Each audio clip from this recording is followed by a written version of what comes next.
Hi, I'm Richard. And I'm Leslie. And this is our camper van, Rhyd, an IH converted Renault Master. Our felicitous, roaming, economical digs, Rhyd.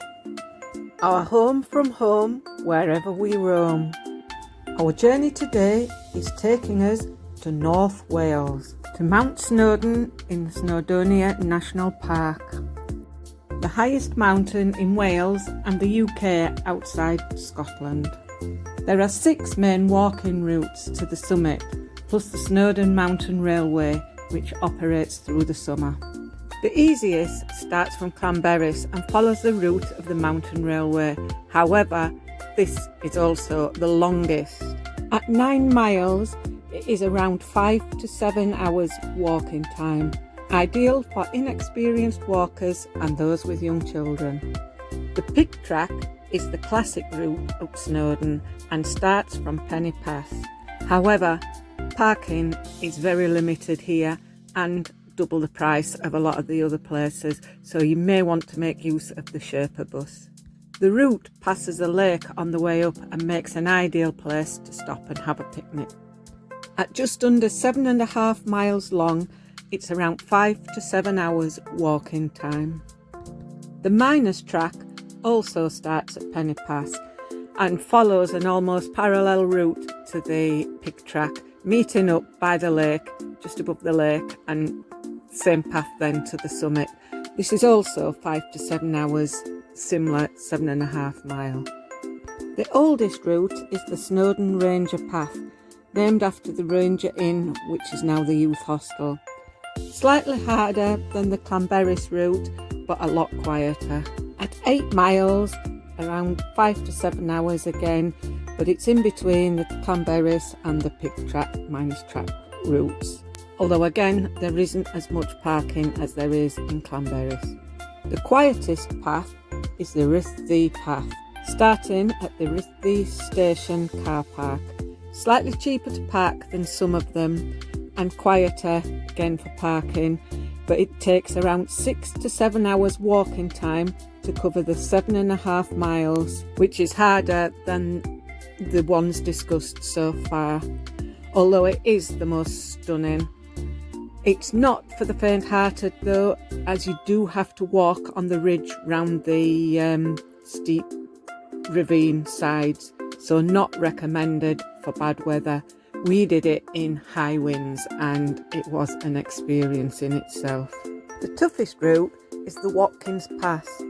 This is about 6 to 7 hours walking time and around 8 miles long, but it has the highest altitude to climb. You're starting almost at sea level at Llanberis car park, but you do pass through forests, waterfalls, and join up with the ridge from the Rhyd Ddu path just below the summit.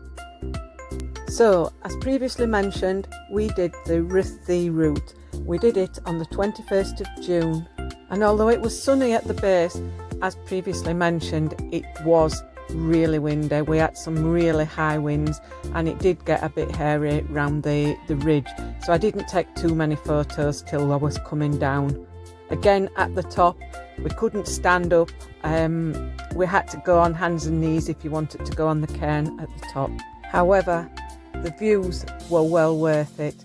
Despite the wind, we still got good views, and it was amazing, and it was nice to go and have a break in the cafe itself to get out of the wind and warm up as much as anything.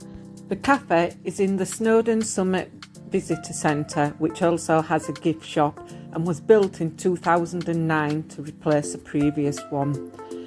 500,000 people visit the centre each year, 600,000 in 2018.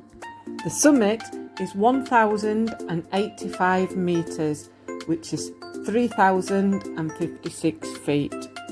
And on a clear day, evidently, you can see all the way across to Ireland. The first official ascent in 1639 was also done on the Rhyd Ddu route. The Snowdon Mountain Railway opened in 1896 and runs 4.7 miles from Llanberis to the summit. So, just to summarise, people of all abilities are able to get to the summit of Snowdon, whether it's by the train, walking the Llanberis route, or down to experienced people wanting to do the Watkins Pass. If you've got a head for heights, I strongly recommend the Rhyd Ddu route. It was an amazing thing and I would love to do it again as soon as I get the chance. I've done Ben Nevis and I found the Rhyd Ddu route more challenging than Ben Nevis. Not that I found either particularly hard. Ben Nevis was a long, drawn out, but again, good. But this was just the wind and being so near on ridge edge and steep cliffs in such strong winds. I found that challenging but thrilling. It was really exhilarating and I can't recommend it enough. With regards to the terrain and the steepness and the sheer drops on the cliffs, the photographs do not do it justice. You have to be there to experience it to get the actual effect. All in all, a great day out, absolutely fantastic. It took us 8 hours, including an hour's stop at the top, and that was in extreme wind going up. It got a bit better as we were coming down, but the last half of the ascent round the ridge was extremely windy. Summit itself was so windy that, as I say, we had to go on the cairn on hands and knees, plus it was foggy when we got there, so didn't really get very good pictures from the top either. As I say, it was an experience I can't wait to repeat. I'd like to do all the routes eventually, but I would definitely do this route again and highly recommend it, as long as you can cope with walking near the edge of the ridge in loose scree. If you want to do circular routes, it is possible to go up one route and down another. I can list those at the end, suggested circular routes. Also, if you're going to make use of the Sherpa bus, you can go at one side and come down on the other. You don't have to come back down the route you've gone up, but it's well worth doing. Just do your research as to the different routes and which way you want to go. Thanks for watching. I hope it's been useful. I'm Leslie and I'm still young at heart.